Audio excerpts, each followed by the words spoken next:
Hello, everybody. Welcome to my channel. My name is Paul, the Canadian Snowman, here with some more, Geography Now.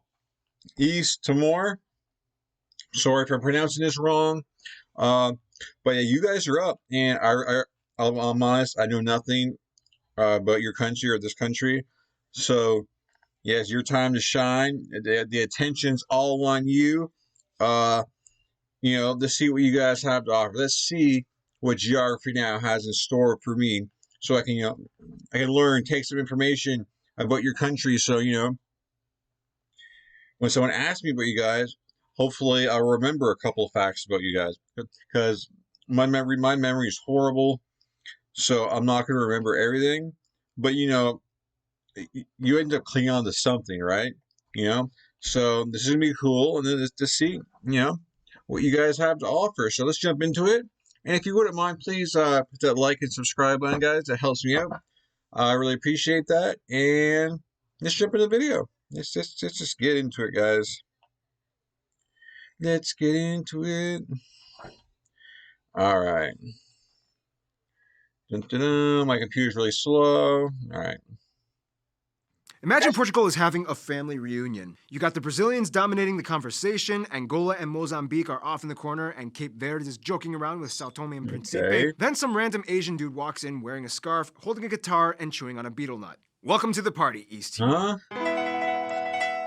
It's All time to right. learn geography. Interesting. Now! Hey everybody, I'm your host Barbie. Welcome to the first new country to enter into the 20th century. East Timor is small but loaded with backstory. Let's start off with the location, shall we? Okay.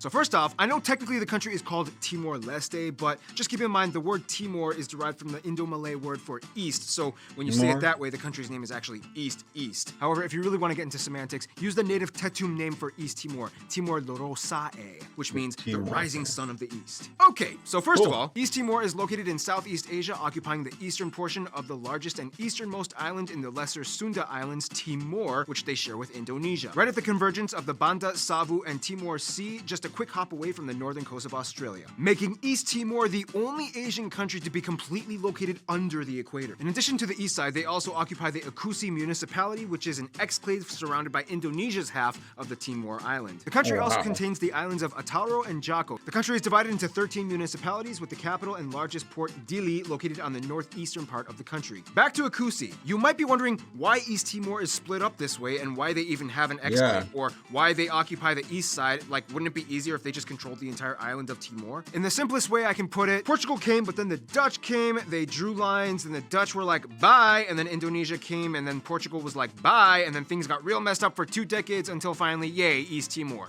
Dili, the capital, is the hub of culture and commerce. About a fifth of the entire population lives in the city, and you can even see Atauro Island from the distance on clear days. The country has 8 main commercial airports, mostly operating flights between Australia, Indonesia, and Singapore. And although Dili has a nice seaport, there are no international commercial cruises that dock anywhere in the country. Only freight vessels and private recreational boats are allowed in. As one of the only 2 predominantly Christian countries in Southeast Asia, the other one being the Philippines, cathedrals can be found all over, and traditional Portuguese architecture, as well as the Cristo Rei, a statue of Jesus Christ on top of a hill on a peninsula overlooking the city, which, interestingly enough, was a gift by the former Indonesian president, whom was a Sunni Muslim. I guess that's okay to do in Indonesia. Granted, it was the 20th anniversary gift back when East Timor was still integrated with Indonesia, and it was an incredibly awkward gift. It was like, hey, East Timor, it's been like 20 years, and we know you're Christians and stuff, so here's a Jesus statue. So, we cool?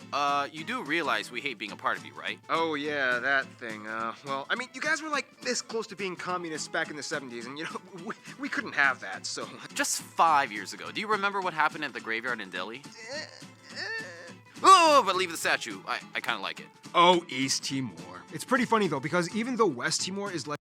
Yeah, you gotta keep the statue, right? It's like you're in a relationship, and your ex gives you this cool gift, man. It's really cool, it's really neat, and then you break up. Are you really gonna get rid of that like cool gift? No, you're gonna keep that thing. Like, it's like I went through all that drama, man. At least I want to keep the cool stuff. I'm sorry, that just kind of comes to my mind, But that's a really cool statue, So anyways, let's continue on. Good job, East Timor. statue. I kind of like it. Oh, East Timor. It's pretty funny though, because even though West Timor is legislatively different, the people and land are virtually identical in so many ways. Kind of. Let's talk more about the land.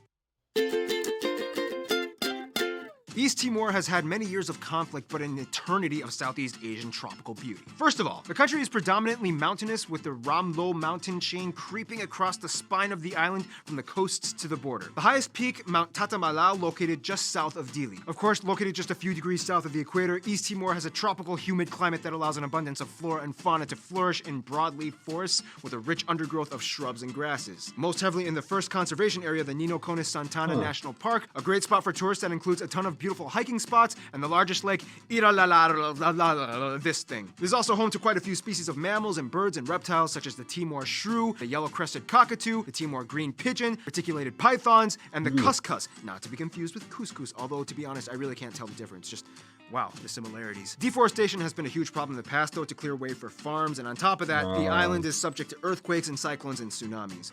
But thankfully, no volcanoes. Nope, that'll be in the next episode.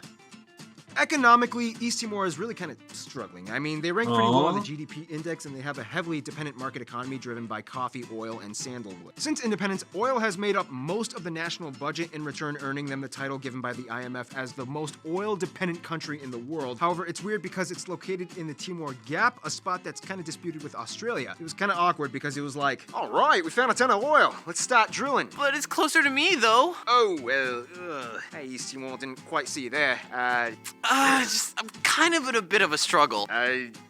Maybe we could share it? Great, I'm on it. Let's go. Coffee is a huge commodity out here. Typically, it's exported dried, organic. Is there like any kind of, I don't think just obviously there's gonna be no tension, but do you guys ever feel like that, like, hey, that's close to us, that's ours, why do we have to share it with you guys? We're kind of, we kind of need the money, to help our country, and you guys don't seem to need it that bad, Aw, I feel for East Timor. Man, you got tsunamis and earthquakes. Ouch, man. It's like double whammy. But I love every country that has mountains, so you got that form going for you. Because I've never lived next to mountains. I would think it'd be cool to look up at the mountains, but anyways. Let's go. Coffee is a huge commodity out here. Typically, it's exported dried, organic, and unroasted. About 46,000 coffee farms exist in the country, employing about a fifth of the entire country's population. Most people survive off of subsistence farming, which can be a little nerve-wracking considering that East Timor actually has a hungry season. If there isn't enough rain, they usually have to resort to akar, the Plan B staple, made of dried palm bark, beaten into powder, mixed with water, and cooked over fire. Otherwise, East Timorese cuisine can actually be quite scrumptious. Unlike other islands in the area, the East Timorese have a cooking style influenced by the Portuguese, so you see more ingredients like corn and pork incorporated into the dishes. Remember, a lot of the other Indonesian islands surrounding East Timor are predominantly Muslim, so you don't find many pork dishes. Of course, though, they add their own island flair with things like tamarind, coconut, and capsicum spice. Crazy, right? It's like a mix of Islander and Portuguese and a touch of Southeast Asia, kind of like the people. You got your own kind of, recipe. To support local restaurants, we've been to every city, including Little Rock. And even commercial. And tonight, I'll be eating the chicken quesadilla from Tony's Tex-Mex. in Katie. Do you think they bought it? Range Road, that's right. Yeah. This is where things are going to get a little colorful, yet mysterious. First of all, the country has about 1.3 million people and is the only Portuguese-speaking country, if you don't include Macau, in Asia. Ethnicity-wise, it's a little tricky to get the exact numbers because the country doesn't really emphasize reporting social identity in their census. Almost the entire population is of Austronesian descent. That's people who are generally mixed with Malay-Polynesian heritages. The population of East Timor actually has roots closer to the Aboriginal peoples in Australia and Papua New Guinea than the rest of the Indonesian archipelago. Add in a pinch of possible Portuguese ancestor and voila, you have an East Timorese person. Nonetheless, distinct tribes and people groups inhabit the area. The largest groups, to the best of calculations, are the Tatum at about 10%, the Mambe at around 8%, the Tukudede, Galali, and Kema at around 5%, and the rest is just kind of like a ton of other smaller Timorese people groups and tribes, with a small population of Europeans and Hakka Chinese. Once again, those numbers are general estimates and probably not fully accurate, but in the ballpark. I actually contacted the East Timorese embassy in Washington, D.C., and even they didn't have the exact numbers.